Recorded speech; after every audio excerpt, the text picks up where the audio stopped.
একটা বয়সের পরে না বিয়ে বাড়ি যেতেই আতঙ্ক লাগে, মানুষজন পুরো বলতার মতো ছেঁকে ধরে। কী রে, তোর বিয়েটা কবে খাবো? কী রে, তুই কবে বিয়ে করবি? আবার শুধু আমাকে না, আমার মায়ের কাছে পর্যন্ত চলে যায়। কী গো, তোমার মেয়ে বড় হয়ে গেলে কবে বিয়ে দেবে? আরে ভাই, আমি তো শুধু বড়ই হয়েছি, আমি কি বুড়ি হয়ে গেছি না? আমার বিয়ের বয়স পেরিয়ে গিয়েছে।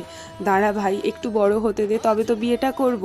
এদের সব কথাকে আমি কোনো পাত্তা না দিয়ে এখানে আমি ফটো ভিডিও করতে শুরু করে দিয়েছি।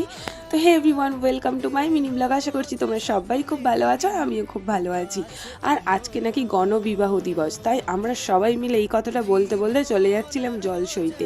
তো তোমরা কারা কারা এই গণবিবাহ দিবসে বিয়েবাড়ি পেলে একটু কমেন্ট করে জানিও তো। আমি কিন্তু পাক্কা 1 বছর পরে এই বিয়েবাড়িটা পেয়েছি। আগের জানুয়ারিতে আমার সেজো পিসির বিয়ে ছিল, ফিরের জানুয়ারিতে আমার বড় পিসির বিয়ে হলো। আর সকাল থেকে প্রচুর ফটো তুলে আমরা ক্লান্ত হয়ে গেছি, দুপুরে এখন খেতে চলে এসেছি। আর তারপর কিন্তু সন্ধ্যের সাজ আর আনন্দ আরও বাকি আছে। টাটা।